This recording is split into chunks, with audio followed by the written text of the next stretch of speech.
사람이 친구를 위하여 자기 목숨을 버리면 이보다 더 큰 사랑이 없나니. 아멘.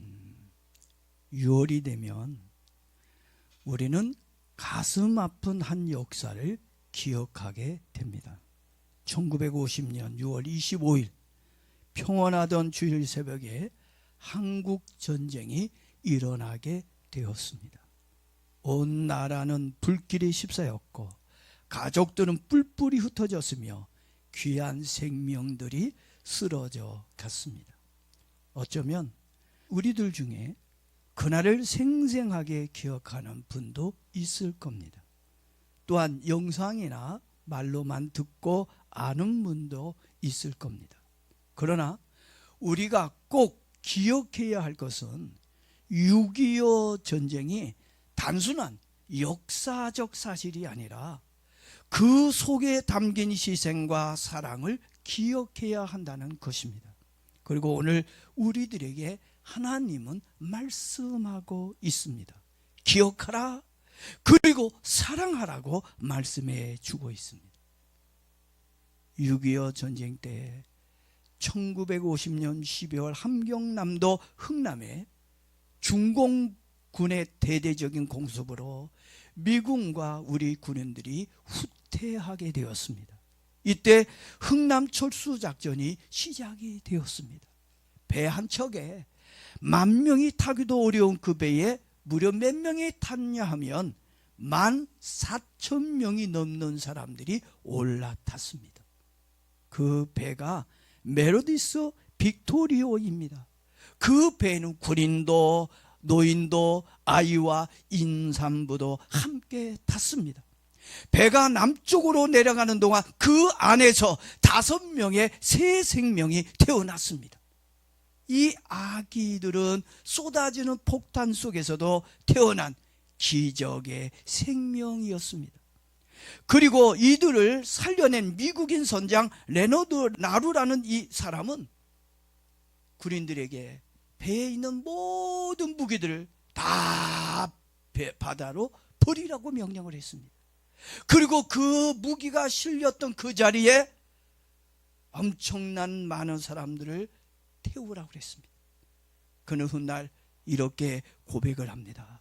그때 나는 하나님의 음성을 들었습니다. 너는 생명을 택하라. 이 하나님의 음성을 듣고 나는 하나님의 말씀을 따라 순종했을 뿐입니다라고 말을 했습니다. 지금까지 이 배의 수송은 세상에서 가장 위대한 인도주의 수송으로 불려지고 있습니다. 그리고 이 귀한 생명을 살리기 위한 희생과 사랑이 오늘 우리들이 자유롭게 예배를 드릴 수 있는 디딤돌이 되었습니다. 얼마나 귀하고 감사한 일입니까? 그리고 6.25를 통해 우리가 반드시 기억해야 할 진짜 사랑이 있습니다. 오늘 우리가 읽은, 제가 봉독해 올린 요한복음 15장 13절 말씀입니다. 제가 다시 한번 그 말씀을 읽어드리겠습니다. 사람이 친구를 위하여 자기 목숨을 버리면 이보다 더 큰 사랑이 없나니. 친구를 위해 자기 목숨을 버리는 것보다 뭐가 없다고요? 더 큰 사랑이 없다라고 얘기합니다. 예수님은 이렇게 제자들에게 말씀을 가르치신 이후에 가르치신 그 말씀 그대로 십자가에서 자신의 생명을 우리들에게 아낌없이 주셨습니다. 이것이 가장 큰 사랑입니다. 우리가 잊어서는 안 되는 하나님의 사랑입니다. 이 사랑과 희생으로 우리는 뭘 받았어요? 구원을 받고 하나님의 자녀가 되었다는 것입니다. 그리고 이 하나님의 사랑, 예수님의 사랑을 기억했던 많은 사람들이 전쟁 중에 자신의 생명을 나라를 위해 아낌없이 내어주었습니다. 이름도 없이 무명의 젊은이들이 사랑하는 가족과 친구와 나라의 자유를 위해 폭탄을 가슴에 안고 달리고 있는 탱크 속으로 뛰어들었습니다. 왜 그랬습니까? 받은 사랑을 기억하고 갚기 위해 전선에서 산속에서 강가에서 뛰어든 것입니다. 여러분, 이 나라의 자유는 그냥 주어진 것이 아닙니다. 여러분들 다 여러분의 지금 소중 안에 있는 거 그냥 얻은 게 있어요? 아니죠. 다 대가를 지불하고 얻은 것들입니다. 하나님이 우리에게 주신 이 자유도 그냥 얻어진 게 아니에요. 공짜로 받은 게 아니라 누군가가 희생하고 수고했기에 지금 오늘 저와 여러분들이 이 자유를 누리고 있다고 저는 생각합니다. 그래서 오늘 이번 6.25를 통해서 어느 누군가의 땀과 눈물과 피와 그리고 기도로 이 자유를, 이 대한민국을 지킬 수 있었다는 걸 꼭 기억하기를 바랍니다. 그리고 무엇보다도 하나님의 섭리와 보호로 이 나라의 자유가 지켜지게 되었습니다. 어떤 사람들은 총과 칼로만 싸우는 것으로 생각하는 분들이 있습니다. 그래서 강력한 무기를 가지고 있어야 전쟁에서 이길 수 있다고 얘기를 합니다. 그런데 총과 칼보다 더 강력한 무기가 있다는 걸 모릅니다. 진짜 전쟁은 총과 칼로 하는 것이 아니라 뭘로 하는 것이죠? 무릎으로 하는 것입니다. 공부를 머리로, 사업을 도루로, 운동을 힘으로 하려고 하는 사람은 어리석고 미련한 사람입니다. 기도 없는 공부, 기도 없는 운동, 기도 없는 사업은 승리할 수 없습니다. 스코틀랜드의 메리 여왕은 이런 말을 한 적이 있습니다. 나는 영국의 모든 군대보다 존 낙스의 기도를 더 두려워한다. 뭐보다 더 무서워요? 영국의 군대보다 누가 더 무서워요? 기도하는 사람이 더 두렵다. 오늘 여러분들 그렇게 아주 이해해야 돼요. 영국의 빅토리아 여왕은 원자폭탄보다 기도가 더 강하다는 유명한 말을 남기기도 했습니다. 기도는 선택이 아니라 필수라는 것을 알기를 바랍니다. 음식의 맛을 내는 게 뭡니까? 소스잖아요. 소스가 맛있으면 그 음식이 맛이 있습니다. 이렇게 소스에 따라서 맛이 달라지는 것처럼 기도에는 승리의 삶을 살 수 있도록 만드는 능력이 있다는 거 기억하기를 바랍니다. 기도가 여러분을 승리로 인도할 거라고 저는 믿습니다. 6.25 전쟁 때 있었던 실화입니다. 나이가 많은 어머니가 있었는데 그 어머니에게 아들 셋이 있었습니다. 나라에 전쟁이 일어났습니다. 다 소중하잖아요. 어느 아들 소중하지 않는 아들이 어디 있습니까? 근데 이 어머니는 세 아들을 전쟁터에 내보냈습니다. 그리고 새벽마다 차가운 교회 마룻바닥에 무릎을 꿇고 하나님께 기도를 드렸습니다. 하나님, 내 아들들이 살아 돌아올 수 있게 해주세요. 하나님, 내 사랑하는 새 아들 지켜주세요. 총탄이 빗나가게 해주세요. 쏟아지는 폭탄 속에서도 하나님이 그들을 막아주시고 지켜주세요 라고 기도를 시작했습니다. 이렇게 한참 동안 자식을 지켜달라고 간절하게 기도했던 그 어머니의 기도가 이상하게 바뀌어지기 시작을 했습니다. 주님, 제 자식의 생명보다 이 나라의 자유와 복음이 더 소중합니다. 내 자녀뿐만 아니라 대한민국의 자유와 우리의 신앙을 지켜 주옵소서. 이 나라가 공산국가 되어지면 신앙도 자유도 나라도 다 잃어버리고 맙니다. 지켜주세요.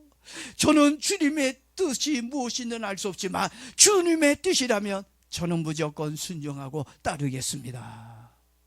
이런 기도를 하나님 앞에 드렸어요. 정말 하나님 앞에 진실한 눈물의 제사를 드렸습니다. 그 어머니는 한 아들만 품에 안고 두 아들은 돌아오지 않게 되었습니다. 하지만 그 어머니는 원망하지 않았습니다.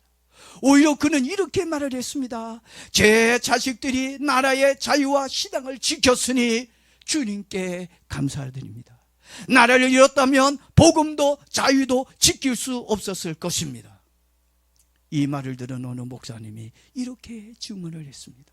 그 어머니의 기도와 눈물이 이 나라를 살렸고 그 기도가 오늘 우리들의 신앙을 잇는 다리가 되어 주었다고 말했습니다. 성도 여러분, 성경에 보니까 시편 126편 5절 6절 말씀해 보니까 눈물을 흘리며 씨를 뿌린 자는 기쁨으로 거두리로다. 울며 씨를 뿌리되 나가는 자는 반드시 기쁨으로 그 곡식단을 가지고 돌아오리라고 말씀해 주고 있습니다. 아멘입니까? 믿습니까? 눈물의 기도는 절망을 넘어 소망으로 건너가는 다리가 되어줄 줄 믿습니다. 전쟁의 포화 속에서도 주님의 사람들이 무릎을 꿇었기에 6.25 전쟁의 피호를 극복하고 오늘 우리가 자유롭게 예배를 드릴 수 있는 은혜의 자리에 설 수 있게 되었다는 거 기억하며 살기를 바랍니다. 이제 우리가 마지막으로 해야 할 일들이 있습니다. 사랑의 하나님께서는 우리가 단지 과거의 기억 속에 머물러 있기를 원하지 않습니다. 과거의 기억은 현재의 나의 삶을 바꾸는 힘이 되어야 합니다. 그래서 과거가 필요한 거고 과거를 기억하는 거예요. 그 사랑을 우리가 실천으로 옮길 때 그 사랑은 살아 움직이게 될 것입니다. 예수님 우리들에게 말씀하셨습니다. 요한 1서 3장 18절에서 자녀들아 우리가 말과 혀로만 사랑하지 말고, 우리 뭘만 잘해요? 말과 혀는 기가 막히게 잘해요.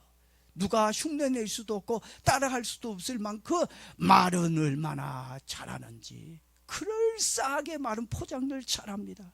근데 뭐가 없어요? 행함과 진실함이 없다는 얘기예요. 하나님이 원하는 건 행함과 진실함이지 이렇게 말로 하는 게 아니라는 것입니다. 우리의 신앙을 말로 보여주는 게 아니라 우리의 신앙을 뭘로 보여줘야 된다고요? 행함과 진실함으로 보여줘야 된다는 얘기입니다. 네? 지금 우리가 해야 할 일은 사랑하는 것입니다. 국가를 위해 사랑으로 기도해야 하고, 지금 나라가 위태위태하고, 지금 나라가 경제 빚이 1300조가 넘어서고 있고, 지금 우리나라가 베네수엘라처럼 지금 그렇게 그 길을 똑같이 전문가들이 똑같이 지금 가고 있다. 근데 국민들은 그걸 모르고 주는 돈이나 받아먹고 시시낙낙하고 있다. 결국 그 돈이 나중에 눈물이 될 것이다. 이렇게 얘기하는 학자들이 있습니다. 그래서 우리는 지금 나라를 위해서 돈 몇 푼 받는 거 가지고 희덕거리고 좋아하지 말고 앞으로 빚더미에 앉아서 가난해질 우리 그 자녀들을 생각하고 나라를 생각하면서 정말 진심으로 나라를 위해 사랑으로 기도해야 하고, 다음 세대를 위해 신앙과 건강한 정신을 유산으로 물려주어야 합니다. 뭘 물려주고 싶습니까? 가난을 물려주고 싶습니까? 사회주의 국가를 물려주고 싶습니까? 정말 아름다운 금서강산, 경제가 있는, 신앙이 있는, 자유가 있는 이 건강하고 좋은 나라 대한민국을 여러분의 후손들에게 물려주기를 바랍니다. 그러기 위해 이웃을 향한 따뜻한 관심과 기도가 있어야 합니다. 그리고 믿음을 지키고 말씀대로 살고자 하는 결단이 있어야 합니다. 가슴 아픈 6.25의 전쟁은 이미 끝났잖아요. 75년 전에 이 끝이 났지만 오늘 우리는 또 다른 이념과 체제 전쟁 중에 있다는 것을 알아야 합니다.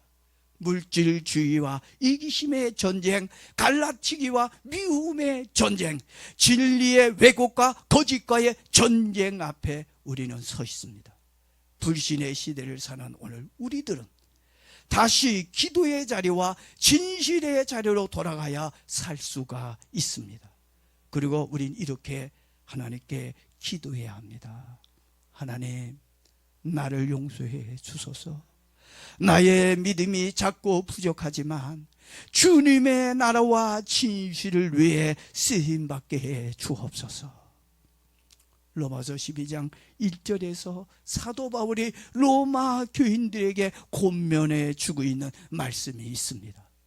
그러므로 형제들아, 내가 하나님의 모든 자비하심으로 너희를 고나노니 너희 몸을 하나님의 기뻐하시는 거룩한 산 제물로 드리라. 이는 너희가 드릴 영적 예배라고 말씀해 주셨습니다. 하나님은 나에게 네 능력이 뭐야? 네 능력을 좀 보여줘라고 말씀하고 있지 않습니다. 하나님이 우리에게 요구하는 것은 하나예요. 순종하는 마음, 그리고 진실한 마음을 요구하고 있다는 걸 여러분들이 알아야 합니다. 오늘 제목의 말씀처럼 기억하고 사랑하는 믿음의 사람들이 되길 축복합니다. 하나님은 대한민국을 다시 새롭게 회복시켜 주실 것입니다. 마무리하겠습니다. 6.25 전쟁은 단순히 가슴 아픈 역사적 비극만 있었던 날이 아니라 6.25는 하나님의 은혜와 사람들의 사랑이 함께 했던 날이라고 생각합니다. 오늘 우리는 현재의 자리에서 과거에 있었던 6.25의 아픔과 은혜를 기억해야 하고 6.25의 기억을 사랑과 믿음으로 이어가기 위해 다시 이 땅을 세워가려는 노력이 있어야 합니다. 고린도전서 16장 14절 말씀처럼 너희 모든 일 사랑으로 행하라. 뭘로 행하라고요? 모든 일 뭘로 행해야 됩니까? 사랑으로 행하라는 겁니다. 6.25의 그 아픔을 우리가 지금 기억하면서 과거에 머물러 있지 말고 뭘로 행하자고요? 사랑으로 행하자는 이야기입니다. 그리고 사랑을 실천하며 살기를 바랍니다. 그것이 6.25를 통해 받은 은혜에 대한 우리들의 응답이 되어야 할 것입니다. 나라의 번영과 안녕을 위해 우리 모두 나라와 민족을 위해 간절하게 기도하는 시간을 갖도록 그렇게 하겠습니다.